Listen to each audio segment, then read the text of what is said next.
तो कर्नाटक से शुरू हुआ हिजाब विवाद, जो कि लगातार अब गहराता हुआ नजर आ रहा है। हिजाब मामले की अब उत्तर प्रदेश चुनाव में भी एंट्री हो चुकी है। समाजवादी पार्टी ने इस मामले के लिए बीजेपी को घेरने की कोशिश की है। वहीं इस मामले की आज भी हाईकोर्ट में सुनवाई होने वाली है।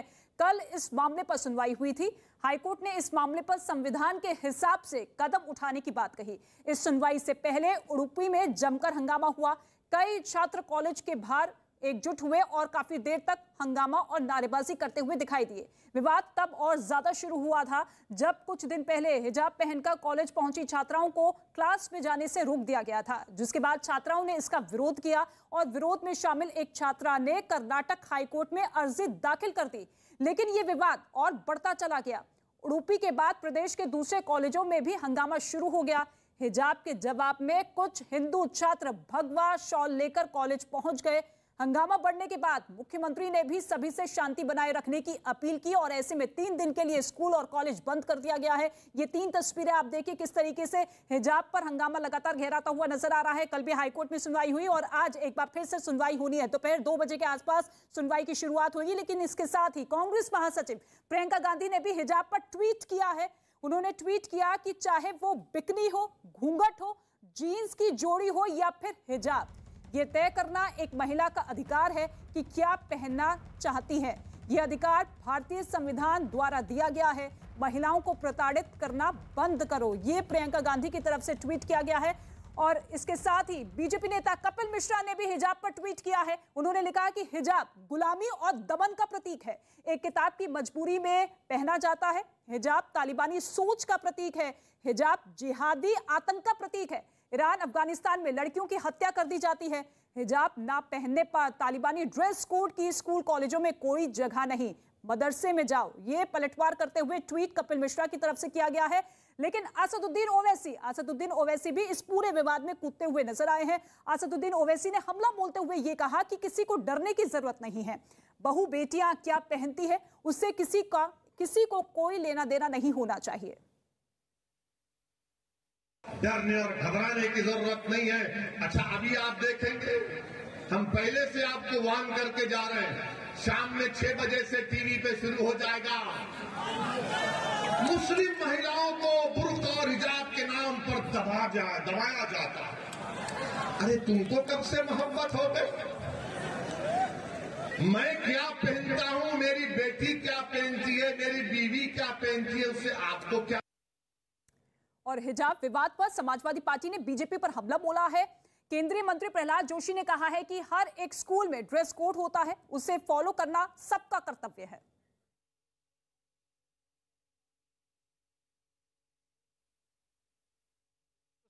नहीं आ रहा है, इसमें पॉलिटिकली कुछ लोग हैं और कुछ लोग फैनेटिक लोग हैं। ये इससे कुछ काम नहीं होता है।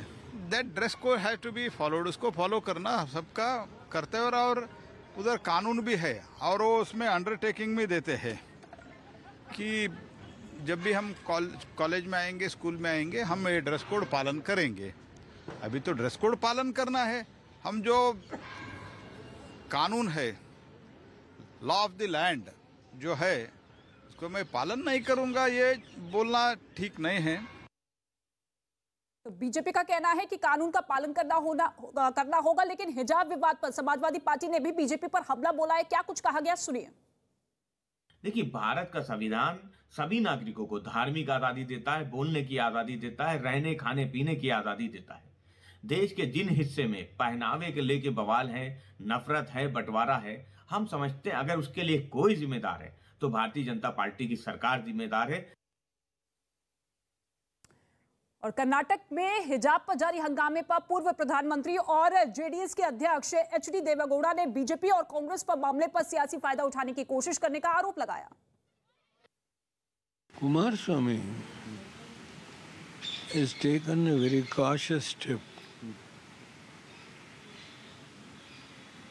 He never tried to use this for the purpose of political gain or loss.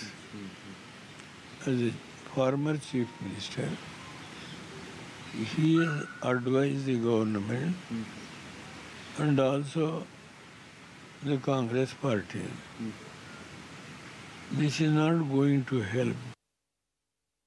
हिजाब विवाद पर कांग्रेस ने भी घेरने की कोशिश की है। मल्लिकार्जुन खड़गे ने कहा कि हिजाब का मुद्दा जानबूझकर वोट को पोलराइज करने के लिए उठाया गया है। हाँ, जो ये हिजाब का इशू कर दिया है वो जानबूझ के पर्पसली वोट पोलराइज करने के लिए और खास करके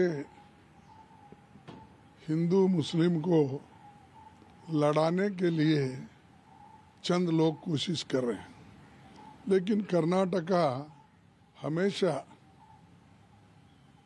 एकजुट होकर रहा है। केंद्रीय मंत्री गिरिराज सिंह ने कहा कि हिजाब विवाद खड़ा करने वाले लोग भारत के सौहार्द को बिगाड़ना चाहते हैं। के अंदर कुछ लोग देश के माहौल को बिगाड़ना चाहते हैं। गजवाए हिंद की मानसिकता वाले जो इस्लामिक स्टेट की कल्पना लेकर के भारत के सांप्रदायिक सौहार्द को बिगाड़ना चाहते हैं, जो सर्वधर्म समभाव का है। अब स्कूलों में अगर नमाज पढ़े बच्चे हिजाब लगाए और कोई कहे मैं हवन करूं, कोई कुछ और कहे, तो ये समाज का माहौल बिगाड़ने की कोशिश है। ये भारत है, सर्वधर्म समभाव के आधार पर चलेगा, न कि इस्लामिक स्टेट भारत को बनाने की कोशिश करने वालों की मानसिकता हम पूरा नहीं होने देंगे।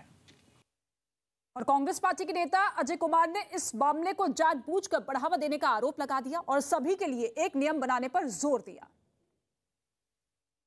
है। हिजाब को लेकर कंट्रोवर्सी है। कर्नाटक में कई ऐसे स्कूल हैं जहां पर मुस्लिम छात्राओं को हिजाब पहनने पर पाबंदी लगा दी गई है, उन्हें स्कूल नहीं आने दिया जा रहा है। राहुल गांधी ने भी इस पर ट्वीट किया था कुछ दिन पहले। किस तरह से आप इस पूरी कंट्रोवर्सी को देखते हैं? नहीं, देखिए एक चीज है, आप क्या खाएंगे, क्या पहनेंगे, वो व्यक्तिगत राय होनी चाहिए। पहली बात है, अगर स्कूल का यूनिफॉर्म होगा, कॉलेज का यूनिफॉर्म होगा तो ठीक है, तो यूनिफॉर्म सबको मानना है। मैं इससे एकदम 200% सहमत हूं। जैसे स्कूल के यूनिफॉर्म में तो कुछ भी कोई भी नहीं पहन सकता है। मैं तो पुलिस में रह चुका हूं, तो वर्दी में आप कोई नहीं पहन सकता है। तो अगर उस संस्थान के जो भी नियम कानून है, लेकिन अगर हमको जो कॉलेज कोई मान लीजिएगा कि जेएनयू में कोई नियम नहीं है कपड़े का, जैसे जहां से हम मेडिकल कॉलेज किए थे वहां पर कोई नियम नहीं था, आप कुछ भी पहन सकते थे। तो ये अगर उस कॉलेज में अगर किसी तरह का नियम नहीं है और बच्चियां पहनना चाह रही हैं, उसमें क्या हर्ज है?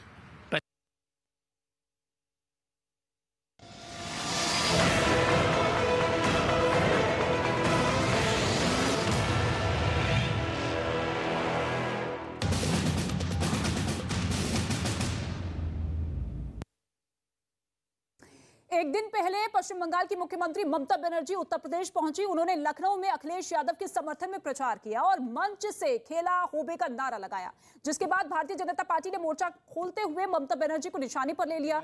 पश्चिम बंगाल से लेकर यूपी तक बीजेपी के नेताओं ने ममता बनर्जी को घेरने की कोशिश की। प्रधानमंत्री नरेंद्र मोदी ने भी जन चौपाल के जरिए बिना नाम लिए ममता बनर्जी और अखिलेश यादव पर हमला बोला। ये तस्वीर कल की है, जब ममता बनर्जी उत्तर प्रदेश में समाजवादी पार्टी को पूरी तरीके से समर्थन देती हुई नजर आई, अखिलेश यादव के लिए जीत के लिए प्रचार करती हुई नजर आई कि अगर बीजेपी को इस देश से बेदखल करना है तो समाजवादी पार्टी को एकजुट होकर वोट कीजिए। उत्तर प्रदेश जो कि इस देश का सबसे बड़ा सूबा है, और ऐसे में अगर यहां से बीजेपी साफ हो जाती है तो फिर उत्तर प्रदेश की जनता का विकास समाजवादी पार्टी करेगी। दूसरे प्रदेशों के जो नेता यूपी के लोगों को गुंडा करार देते थे, उन्हें भी ये अपने प्रचार के लिए यहां ले आए हैं। यूपी के लोगों के सम्मान का ध्यान होता, ये लोग यूपी के लोगों को गुंडा बोलने वालों को कभी अपने यहां नहीं बुलाते। लेकिन इन्हें न यूपी की परवाह है, न यूपी के लोगों के सम्मान की। केंद्रीय मंत्री अनुराग ठाकुर ने भी ममता बनर्जी के राज में गुंडागर्दी बढ़ने का आरोप लगाया और इसी बहाने समाजवादी पार्टी पर सीधे तौर पर हमला बोला। ममता बनर्जी जी का, जिन्होंने पश्चिम बंगाल में कहा यूपी के लोग गुंडे हैं, यूपी के लोग गुंडे हैं। उस समय अखिलेश यादव कहां थे जब ममता बनर्जी ने कहा था? आज वो सबसे पहले एयरपोर्ट पर खड़े थे पिछले कल ममता बनर्जी जी का स्वागत करने के लिए। उत्तर प्रदेश की जनता अपने स्वाभिमान की लड़ाई लड़ेगी और पूछेगी आखिरकार जो ममता बनर्जी जी ने कहा कि उत्तर प्रदेश के लोग गुंडे हैं, वो अखिलेश यादव ने स्वीकार कैसे कर लिया? उनसे पहले माफी क्यों नहीं मंगवाई? उनको उत्तर प्रदेश की धरती पर फूल माला और गुलदस्ता देने से पहले क्यों नहीं कहा कि आपने जो कहा तो उन शब्दों को वापस लेना चाहिए? और उधर बीजेपी नेता शुवेंदु अधिकारी भी पीछे नहीं रहे। उन्होंने एक के बाद एक कई ट्वीट किए और ममता बनर्जी पर बड़ा हमला बोल दिया। उन्होंने जो वीडियो ट्वीट किया है उनमें किसी में पुलिस के सामने हंगामा होता हुआ नजर आ रहा है, तो किसी वीडियो में कुछ लोग गाड़ियों पर हमला करते हुए दिखाई दिए। इन वीडियो के साथ शुवेंदु अधिकारी ने अपने ट्वीट में लिखा कि मैं उत्तर प्रदेश की सम्माननीय जनता को याद दिलाना चाहता हूं कि चुनाव प्रचार के दौर पर जो महिला लोकतंत्र का पाठ पढ़ाने लखनऊ आई हैं, उनके खुद के हाथ खून से रंगे हुए हैं। पश्चिम बंगाल में विधानसभा चुनाव की उम्मीदवार श्री मानस साहा समेत 55 कार्यकर्ताओं के खून से हाथ रंगे हैं। ये ट्वीट शुवेंदु अधिकारी की तरफ से किया गया, जो कि सीधे तौर पर ममता बनर्जी पर बड़ा हमला बोलते हुए नजर आए।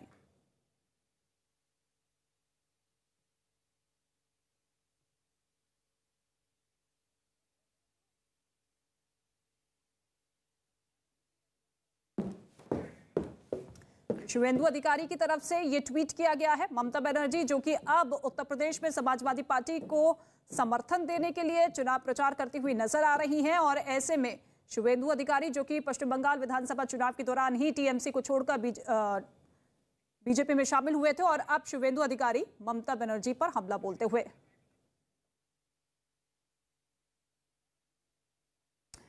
और आगे की खबरें आप तक पहुंचाएंगी मेरी सहयोगी Shivani. Shivani, over to you.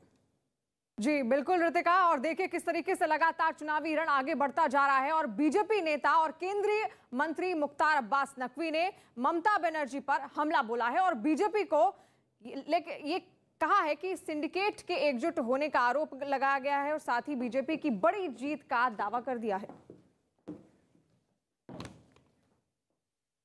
तस्वीरें आप देख रहे हैं, यूपी में चुनावी पारा अब और ज्यादा गर्माता जा रहा है और देखिए तस्वीर एक ही मंच पर अखिलेश यादव और ममता बनर्जी जब साथ आए तो बीजेपी ने भी जमकर उन पर हमला किया।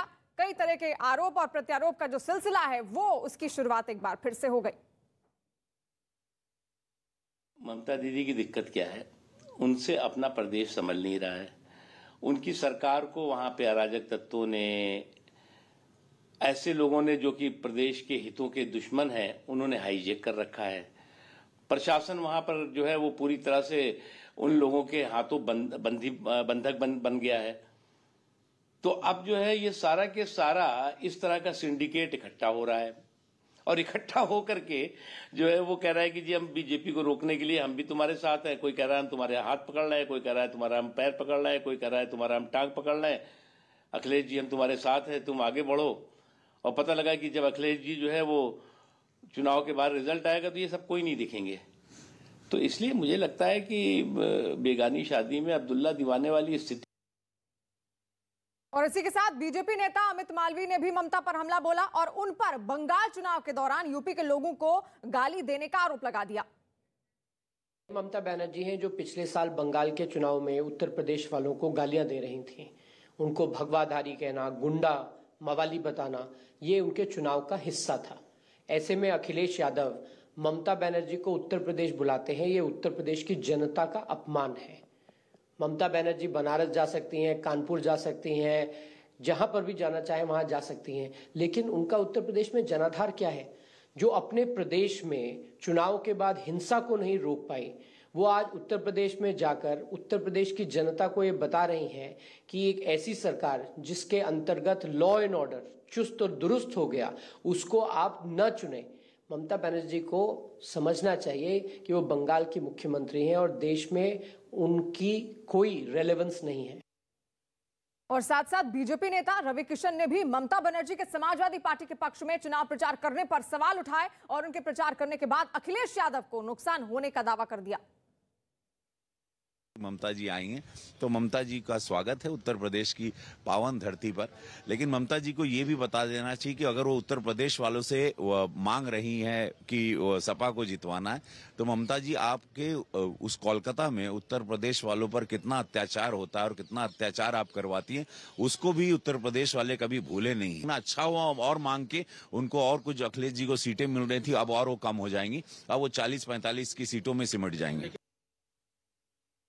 और यूपी के डिप्टी सीएम केशव प्रसाद मौर्य ने उत्तर प्रदेश में बीजेपी की जीत का दावा किया और ममता बनर्जी से यूपी के लोगों का अपमान करने पर माफी मांगने की मांग कर दी। उत्तर प्रदेश का अपमान करने के लिए माफी मांगे और दंगाइयों का संरक्षण करने वाली ममता दीदी, दंगाइयों का संरक्षण करने वाले श्री अखिलेश यादव, इन दोनों के मिलने के बाद हमारे वोट बढ़ेंगे। तो देखा आपने किस तरीके से अखिलेश और ममता बनर्जी जब एक साथ आते हैं तो उसके बाद लगातार बीजेपी उन पर हमलावर होती है। यूपी चुनाव में ममता की एंट्री तो हो चुकी है, बंगाल की दीदी की एंट्री हो चुकी है और इसी के साथ सियासी पारा भी गर्माता हुआ नजर आ रहा है, क्योंकि अखिलेश के समर्थन में। और इस वक्त की बड़ी खबर आपको बता दें, केरल के पलक्कड़ में एक बड़ी खबर है। हिजाब पर बोले कर्नाटक के सीएम, हिंसक घटनाओं पर कार्रवाई होगी, उन्होंने कहा है। इस वक्त की बड़ी खबर, कई लोगों को गिरफ्तार भी किया गया है। इस वक्त की बड़ी खबर आप देख रहे हैं, गिरफ्तार किए गए लोग छात्र नहीं है, ये कहा जा रहा है। इस वक्त की बड़ी खबर हम आपको बता दें जो कर्नाटक से सीधे सामने आ रही है। प्रियंका को कपिल मिश्रा का जवाब, हिजाब पर बोले कर्नाटक के मंत्री, उन्होंने क्या कहा वो हम आपको बताएंगे। लेकिन जिस तरीके से लगातार सियासत हो रही थी हिजाब और भगवे को लेकर, उसको लेकर प्रियंका ने कपिल मिश्रा को बड़ा जवाब दिया है। हिजाब पर कर्नाटक के मंत्री ने कहा है कि हिंसक घटनाओं पर कार्रवाई होगी और साथ साथ कई लोगों को गिरफ्तार भी किया गया है। और यह भी कहा जा रहा है कि जो लोग गिरफ्तार हुए हैं वो छात्र नहीं है। कर्नाटक, केरल के पलक्कड़ में आपको बता दें, केरल में, कर्नाटक में जिस तरीके से लगातार हिजाब पर सियासत हो रही है, उसी को लेकर ये बड़ी खबर इस वक्त आप देख रहे हैं। हिजाब मामले में आज फिर से सुनवाई भी है और हरीश इस वक्त हमारे साथ फोन लाइन पर भी जुड़ गए हैं। हरीश, हिजाब पर कर्नाटक के मंत्री ने और क्या कुछ कहा है?